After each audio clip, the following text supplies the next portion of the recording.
Dry ಫ್ರೂಟ್ಸಲ್ಲಿ ಒಂದು king ಅಂತಲೇ ಹೇಳ್ತೀವಿ ಗೋಡಂಬಿಗೆ, ಕಾಜು ಅಂತೀವಿ, ಕ್ಯಾಶ್ಯೂ ಅಂತ ಹೇಳ್ತೀವಿ.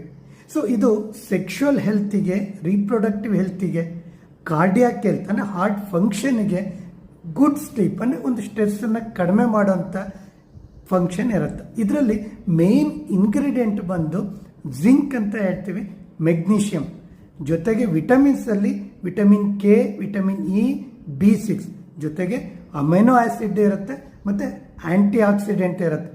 ಸೊ ಇದರಿಂದ ಏನಾಗುತ್ತೆ, ಒಂದು ಸೆಕ್ಷುವಲ್ ಎನರ್ಜಿ ಬರುತ್ತೆ. ಈಗ ಯಾವಾಗ ಗುಡ್ ಸ್ಲೀಪ್ ಇರುತ್ತೆ, ಒಂದು ಹಾರ್ಟ್ ಫಂಕ್ಷನ್ ಚೆನ್ನಾಗಿರುತ್ತೆ, ಆಟೋಮೆಟಿಕಲಿ ಒಂದು ಸೆಕ್ಷುವಲ್ ಎನರ್ಜಿ ಜೊತೆಗೆ ಸೆಕ್ಷುವಲ್ ಫಂಕ್ಷನ್ಗೆ ಹಾರ್ಮೋನನ್ನು ಬ್ಯಾಲೆನ್ಸ್ ಮಾಡುತ್ತೆ. ಯಾಕಂದರೆ ಟೆಸ್ಟೋಸ್ಟಿರೋನ್ ಪ್ರೊಡಕ್ಷನ್ ಜಾಸ್ತಿ ಆಗುತ್ತೆ, ಜೊತೆಗೆ ಇದರಿಂದ ಸ್ಪರ್ಮ್ ಪ್ರೊಡಕ್ಷನ್ಗೆ ಹೆಲ್ಪ್ ಆಗುತ್ತೆ. ಇದು ಸೆಕ್ಷುವಲ್ ಹೆಲ್ತ್ ಜೊತೆಗೆ ರೀಪ್ರೊಡಕ್ಷನ್ ಹೆಲ್ತಿಗೆ ಹೆಲ್ಪ್ ಆಗುತ್ತೆ. ಸೊ ಯಾವ ರೀತಿ ತಗೋಬೇಕು, ಬರೀ ಗೋಡಂಬಿ ತೊಗೊತೀರಾ ಅಂತಂದರೆ ಒಂದು 10 to 12 ಪೀಸಸ್ ತೊಗೋಬೇಕು. ಬೆಳಗ್ಗೆ ಒಂದು ಬಿಸಿನೀರು ಕುಡಿದು ತೊಗೊಳ್ಳೋದು ಒಳ್ಳೆಯದು. ಅದರ್ವೈಸ್ ಬೇರೆ ಡ್ರೈ ಫ್ರೂಟ್ಸ್ ಜೊತೆ ತೊಗೊಳ್ತೀವಿ ಅಂತ ಅಂದರೆ ಒಂದು 5 to 6 ಪೀಸಸ್ ತೊಗೊಳ್ಳೋದು